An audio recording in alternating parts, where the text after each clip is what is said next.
네, 두 분과 함께합니다. 경향TV의 구교형 기자 모셨습니다. 어서 오세요. 네, 안녕하십니까? 네, 일주일 만이네요. 잘 지내셨죠? 잘 지냈습니다. 네, 그리고 그의 파트너였던 송채경과 한겨레TV 기자가 좀 일신상의 사유로 함께하지 못하게 됐습니다. 너무 아쉽습니다. 네, 그래서 그러니까 이제 그 작별 인사도 좀 못 드렸는데 아무튼 제가 대신 좀 전해드려야 될 것 같습니다. 좀 안타까움을 좀 표하셨는데 좀 일신상의 이유가 있기 때문에 저희도 좀 잡을 수가 없었습니다. 그 점 우리 애청자 여러분들 좀 양해 부탁드리고요. 그래서 구관이 명관이다. 정말 명관이라고 생각하시는 거 맞나요? 명관. 그러니까 언론 롯데를 가장 오래 지켜왔던 미디어오늘의 노지민 기자 모셨습니다. 어서 오세요. 네, 안녕하세요. 우리는 어떻게 그 헤어질 인연이 안 되나 봐요. 그러게요. 전생에 무슨 연이었는지 약간 궁금해지네요. 전생이 연까지 가는 거예요. 지금 보니까 이게. 전생에 왼수였나 보지 뭐. 얼마나 왼수였길래 붙었다가 찢어졌다가. 그러니까 아이간 잘 부탁드립니다. 네, 잘 부탁드립니다. 뭐 두 분은 초면이시라면서요? 아니 초면인데 저는 네. 워낙 방송에서 많이 봤는데 또 언론 분야에 정통한 식견을 가지고 있어가지고 제가 함부로 얘기했다가 네. 큰일 날 것 같은 느낌이 좀 듭니다. 왠지 이렇게 외교적 부담감을. 언사가. 저도 항상 보다 보니까 오늘 처음 뵈면서 너무 반가운 거예요. 괜히 마음이. 뭐 유명인 되셔가지고. 그러니까요. 내적 친밀감이 이미 형성이 돼 있는 사이로 네. 오늘 방송을 처음 하지만 우리는 크게 없을 것 같습니다. 네. 네. 저 입에 발린 말이 자 실천으로 나오는지 지금부터 검증을 해보도록 하겠습니다. 우리 구교영 기자의 발제부터 한번 들어볼까요? 네. 오늘 제가 준비한 발제 같은 경우에는 정동영 통일부 장관 얘기를 갖고 왔는데 정동영 장관이 국회에서 한 발언이 지금 논란이 되고 있는 상황이고 어떤 내용이었냐면은 북한 평안북도 구성시에 핵시설이 있다라는 취지의 발언을 국회 외통위 전체회의에서 했었는데 이걸 토대로 해가지고 언론사들의 보도가 이어졌고 그 내용인 즉슨 한국군과 미군이 정보 공유를 제한하기 시작했다라는 방침과 실제로 실시간으로 제한하고 있다라는 보도가 나오게 되면서 이것이 결국 미국과의 갈등을 증폭시키는 소재로 활용이 됐고 네. 그러면 정동영 장관의 거취 문제까지로 이어지면서 누가 왜 지금 이런 문제를 제기하는가라는 문제 제기가 되면서 맞물려서 언론의 현조소를 살펴보고자 이런 발제를 좀 준비해봤습니다.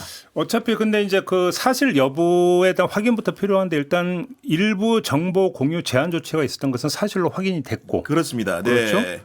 그러니까 이제 그 최초 보도를 동아일보에서 했죠. 네, 4월 17일에 동아일보에서 했습니다. 그렇죠. 일단 그 이제 정보 공유 제한 조치가 있었다라는 보도는 사실인 걸로 이제 확인이 됐고. 그러면 우리 구기자 입장에서 체크 포인트가 뭐라고 보시는 겁니까? 그러니까 사실이라는 것들을 떠나가지고 실제로 이 정보를 언론에 공유한 이유가 사실 궁금한 것이고 정보 소스가 소스와 시점의 문제라고 할 수가 있을 것 같고요. 왜냐하면은 기본적으로 미 당국과 그런 정보 공유 문제라는 것은 굉장히 극비 사항이기 때문에 언론에 그 실시간으로 알려지기가 어려운 사안이고 과거의 전례에 비춰보면은 상당한 시차를 두고 전해지기 마련인데 동아일보 보도 같은 경우는 4월 17일에 나온 제목을 보면 정동영 그 따옴표를 하고 북구성 핵시설 발언 그다음에 미국 따옴표하고 정보 공유 제한 방침 통보를 했다는 식의 보도를 했는데 제한 방침이라는 겁니다. 쉽게 얘기해서 당시 기준으로 동아일보가 취재하기로는 제안을 한 다음에 사후적으로 취득한 사실이란 얘기가 아니고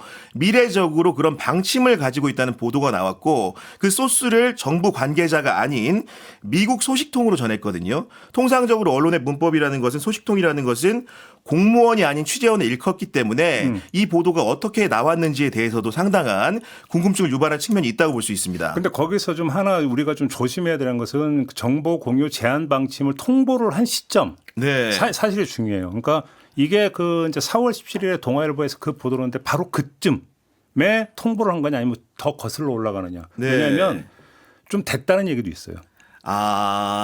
정보 공유 제한에 들어간다라는 방침을 우리 당국에 전달한 게 바로 동아일보 보도가 나오는 그 뭐 하루 이틀 사이가 아니라 좀 몇 주 거슬러 올라간다는 썰.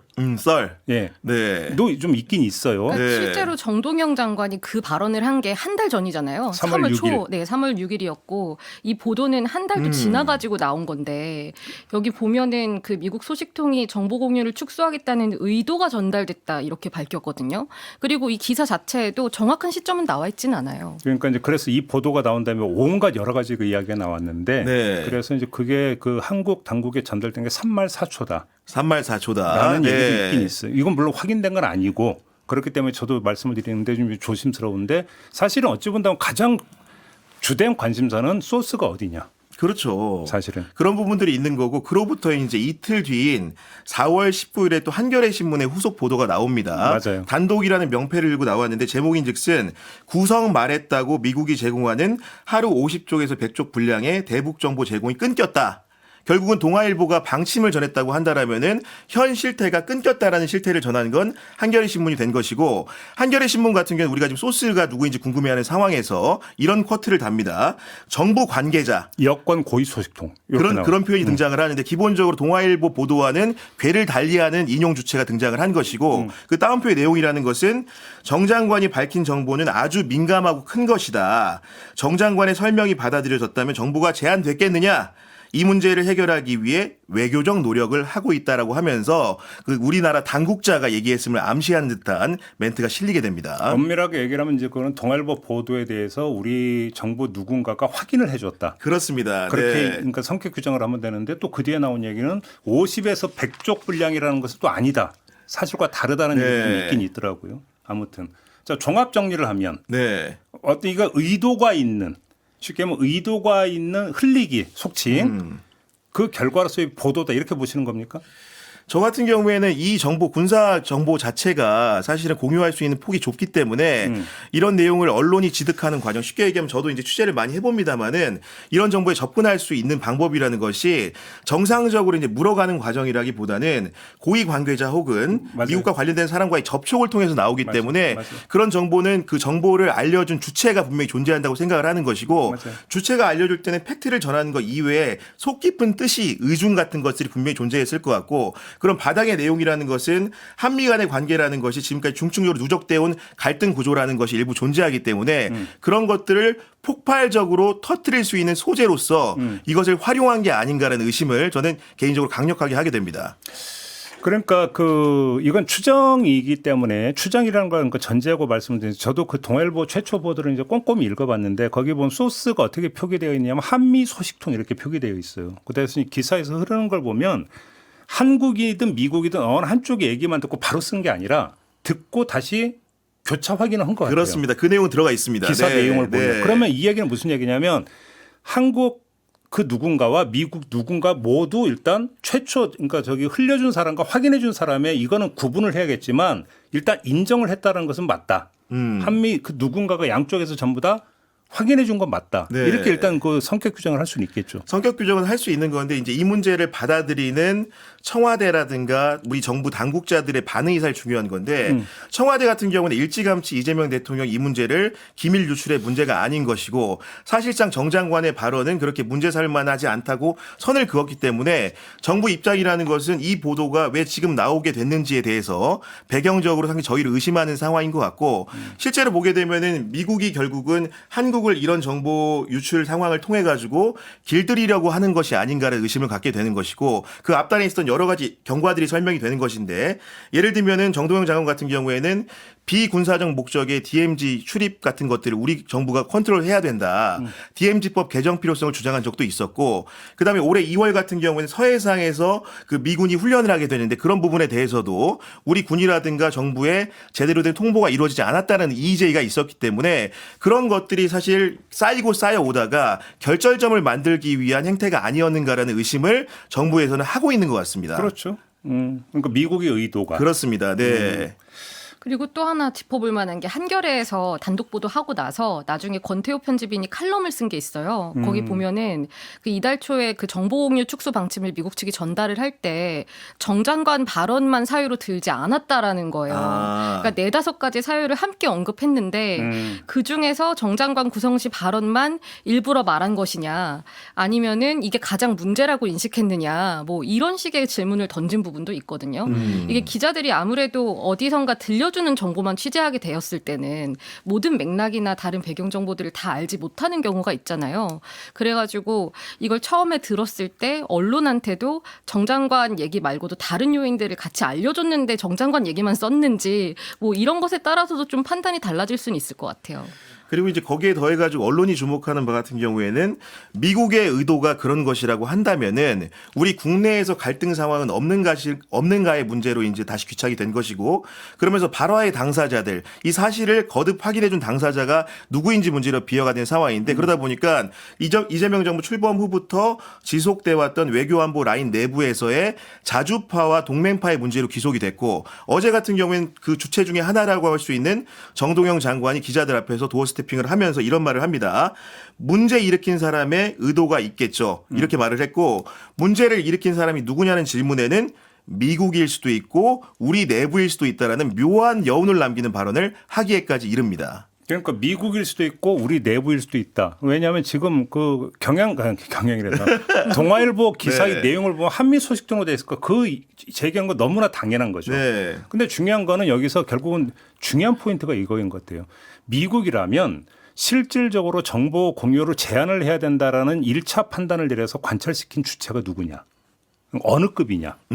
한국도 마찬가지로 어느 급이냐? 어느 급이냐? 이거에 네. 따라서 얘기가 완전히 달라지는 거예요. 사안의 성격이. 다시 말해서 이게 미국의 그러니까 최고위급으로 올라가서 정부적 판단을 해서 내린 결정이라면 이건 복합적 한미 관계에 반영을 하고 해석을 해야 되는 게 맞아요. 네. 그죠?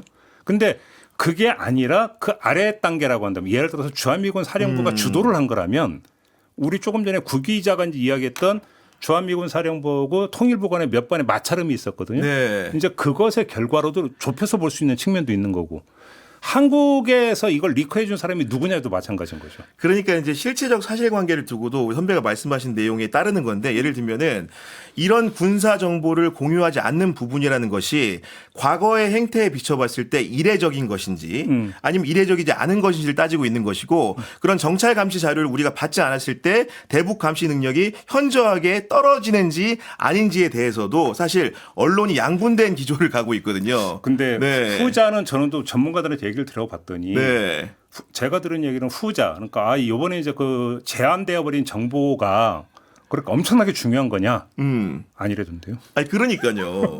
근데 이제 선차적으로 이제 그 보도했던 언론사 같은 경우에는 기본적으로 본인 보도에 따라가는 속성이 있기 때문에, 수용적인 속성이 있기 때문에 이 사안을 조금 더 크고 민감한 문제로 만들고 싶은 언론 자체의 속성이 있거든요. 그러다 보니까 이 갈등이라는 것이 굉장히 중층적이고 게다가 뿌리 있기 때문에 이 문제라는 것을 간단히 허투루 볼 일이 아니라는 식으로 보도를 견인하고 있기 때문에 이런 부분들이 국민들을 굉장히 헷갈리게 하는 측면이 있다라고 생각합니다. 결국은 초점이 이거 아니겠어요? 이 보도를 통해서 국내에서 조성하고자 하는 여론의 방향성을 어떻게 잡고 있는 거냐? 네. 이거 아니겠어요?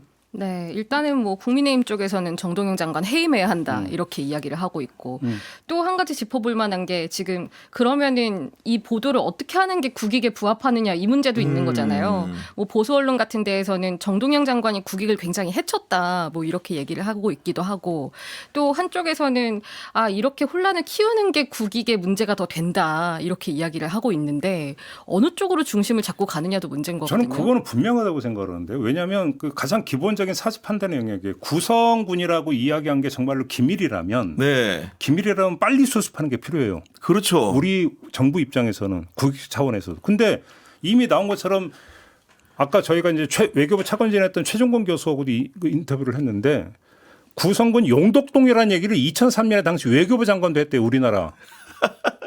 행정부가 구체화해서 네. 이 용덕동까지.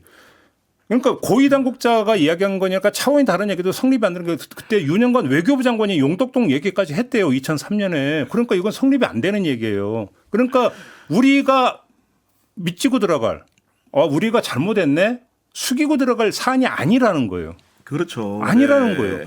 그러면 오히려 미국이 생트집 잡고 있다고 치받아야 되는 게 맞는 거죠.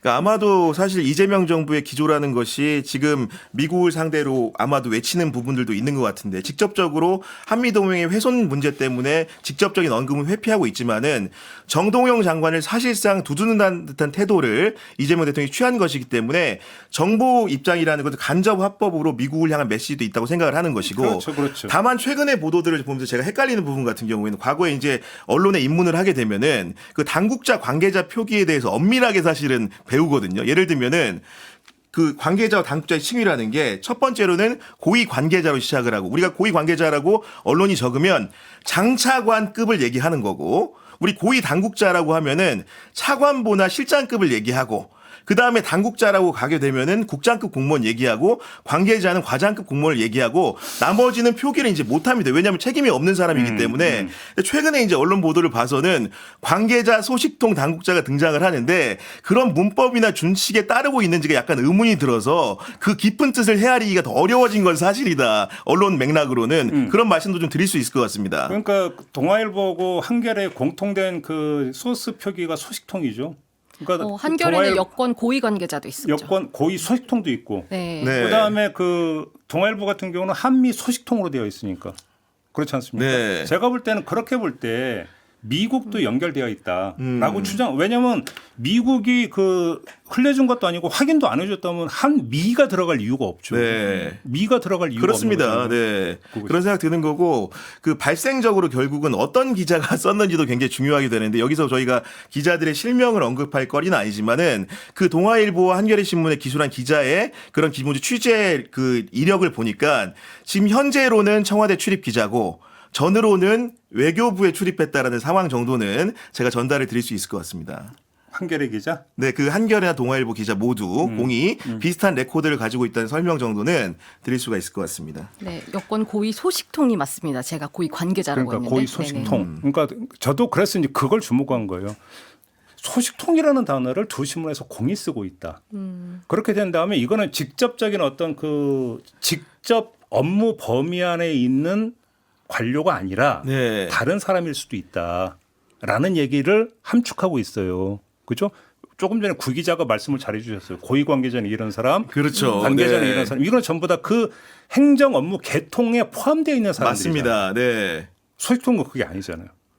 근데 이제 또 소식통이 등장하고 정부 소스가 등장을 하기 때문에 이 취재원을 두고 논란이 있어 결국은 궁금한 거는 미국의 의도에 부합하는 발언과 확인을 해준 정부의 당사자가 누구인지에 대해 관심이 쏠리고 있는 건데 솔직히 톡 까놓고 얘기를 하면은 많은 기자들이 야 위성락 아니야?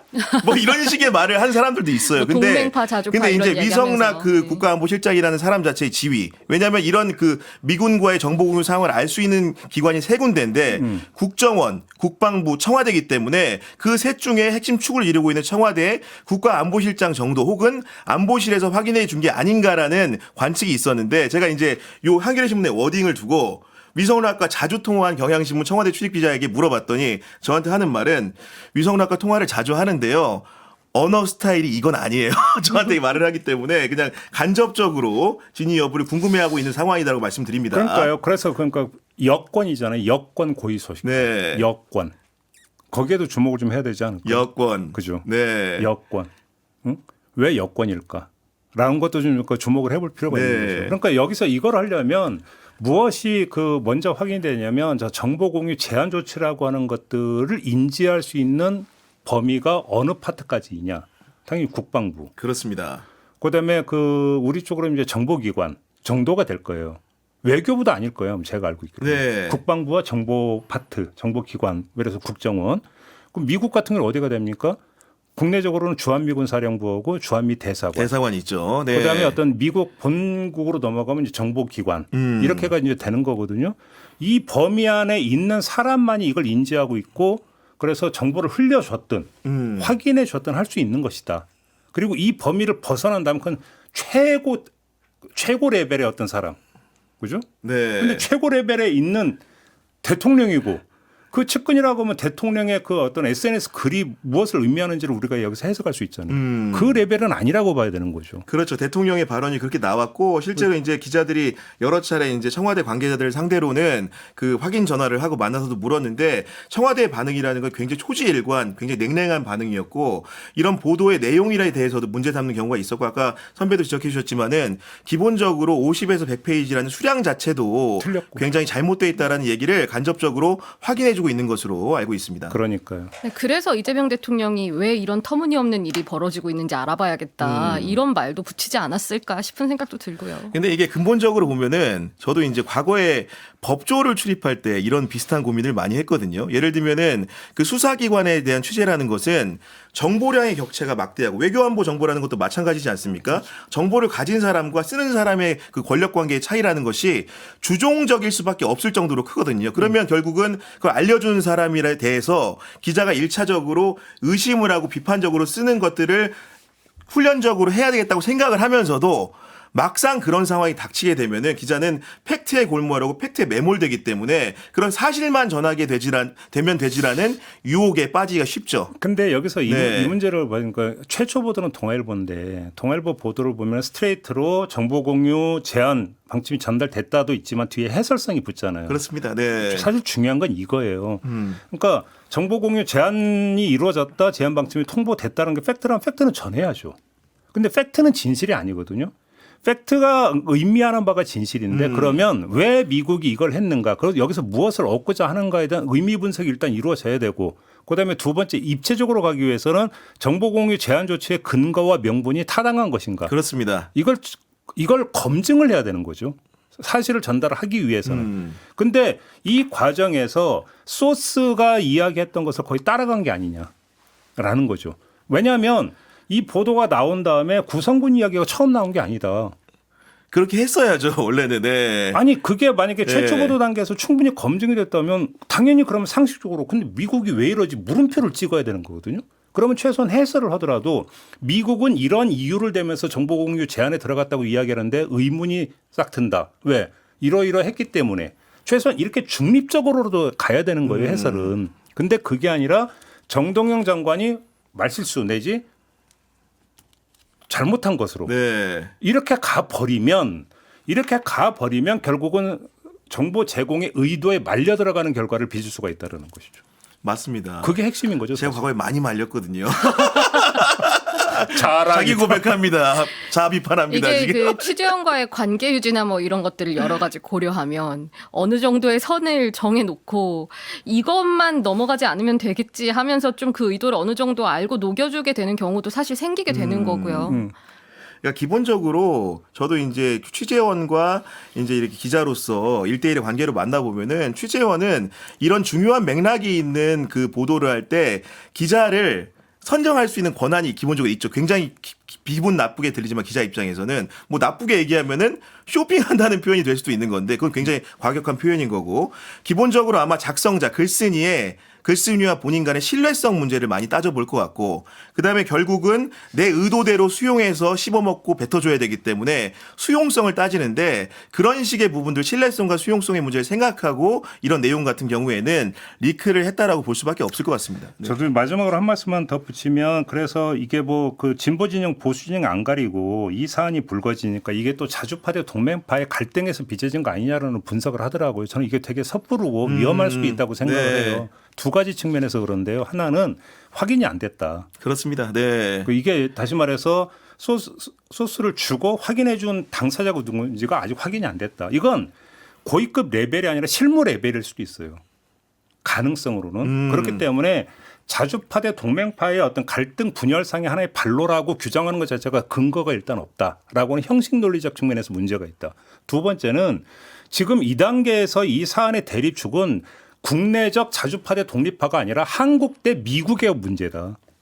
근데 한국 대 미국의 문제인데 이걸 국내적 자주파대 동맹파의 문제로 가버리면 귀책 사유는 어디로 가냐 우리로 와버려요. 맞습니다. 이거는 네. 반국익적 관점에서의 어떤 잘못된 프레임이에요. 이거는. 그런 그리고 점에서. 이 보도 이후에 한미 관계를 다루는 언론들이 어느 방향을 따르고 있는가를 봐야 되는데 최근에 가장 많이 돌출된 그 이슈 중에 하나가 쿠팡 문제입니다.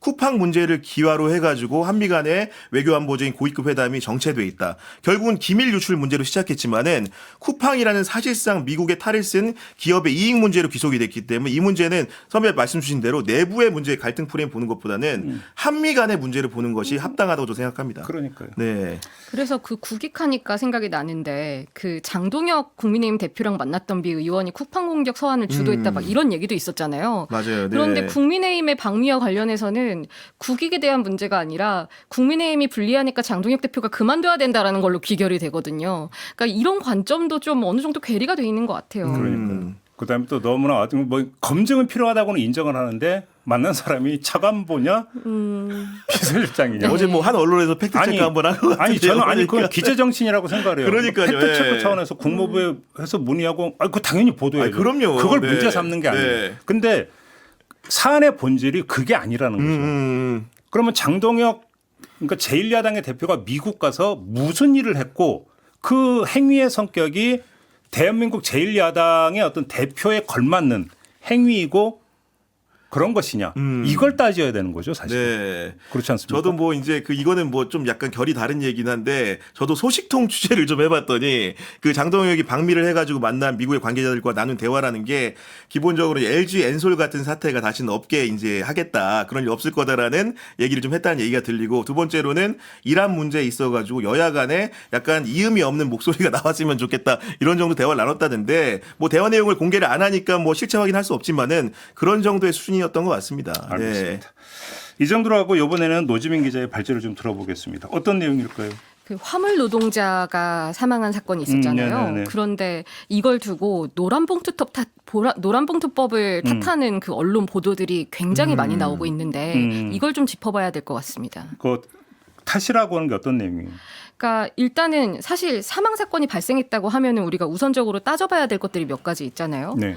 뭐 구체적으로 현장 상황이 어땠는지, 그리고 왜 앞에 사람이 있는데 차량이 출차를 할 수 있었는지, 또 현장에서 그런 경찰이 그렇게 많았는데 뭘 했냐, 또 사고 이후 대처는 적절했냐, 이런 걸 좀 따져보면서 그리고 근본적인 원인이 뭐였냐로 이어져야 되는데 갑자기 좀 보수 언론이랑 경제 매체들을 중심으로 맞아요. 네. 노란봉투법 후폭풍이다, 노란봉투법 혼란이 이렇게 사망사고까지 이어졌다 이런 보도가 나오고 있는 거예요. 이게 이제 요체가 노란봉투법이 원청에 책임을 묻고 그다음에 네. 원청과의 교섭기를 열어주는 게 이제 그렇습니다. 법의 취지인데 네. 이제 그렇게 문제 제기하는 쪽에서는 노란봉투법에서 이야기하는 원청의 어떤 범위가 모호하다 보니까 그게 갈등이 돼가지고 이 사태까지 이르렀다 이런 식의 보도인 거죠, 그러니까. 그렇죠. 그러니까 노란봉투법 때문에 이렇게 원청의 교섭을 요구하게 됐고 그러다가 이 사달까지 난 거다라는 논리 구조인 건데 그런데 이 기사들을 보면은 좀 공통점이 있어요.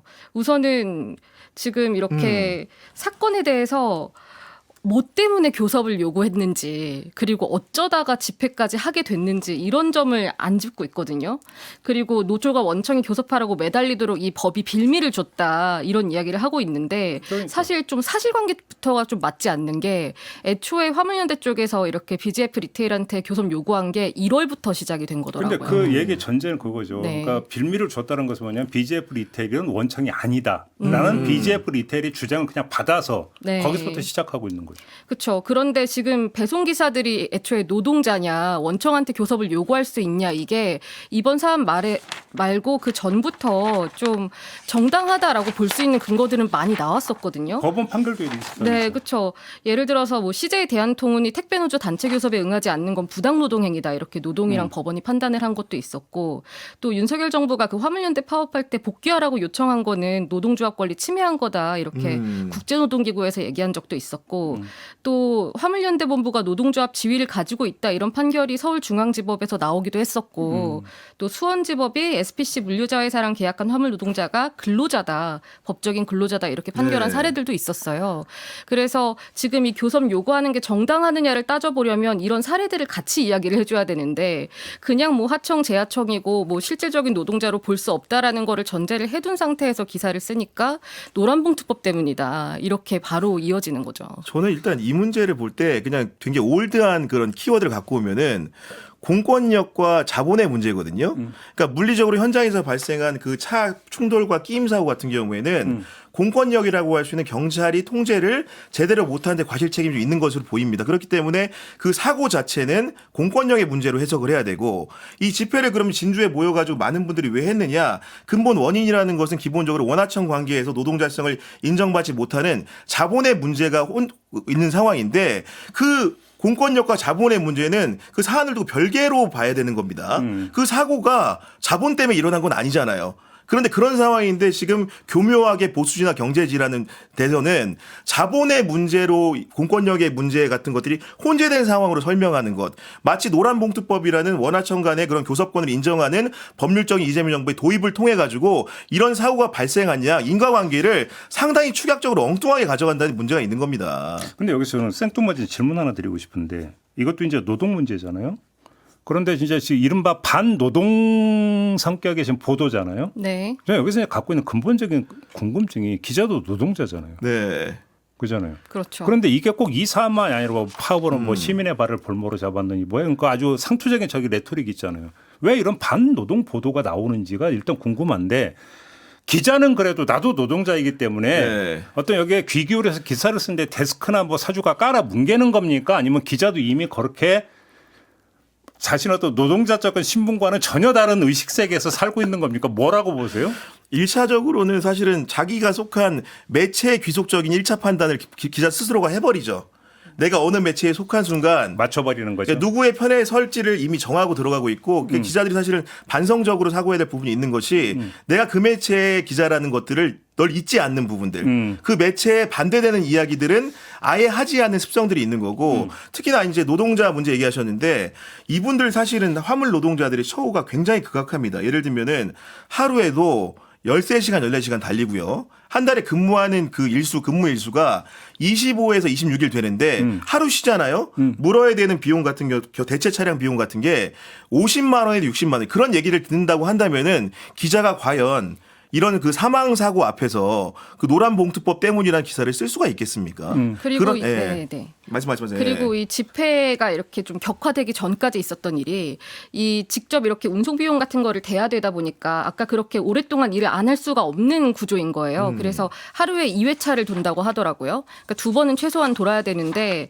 이게 계속 교섭 요구를 하니까 그 앞에서 이렇게 선전전을 하고 이런 센터에서 2회차 중에서 1회차는 돌 수 없도록 그 물량을 빼버린다거나 손해배상 청구를 한다거나 이런 일들이 계속 쌓여 있는 상태에서 계속 지속되고 있는 사안이었는데 이런 맥락들은 다 쏙 빼버리고 네. 사실상 이거는 좀 어떻게 보면은 그 자신들이 속한 매체에 어느 정도 좀 빙의를 해서 노동자에 대한 혐오 정서가 좀 반영됐다고 볼 수 있는 거죠.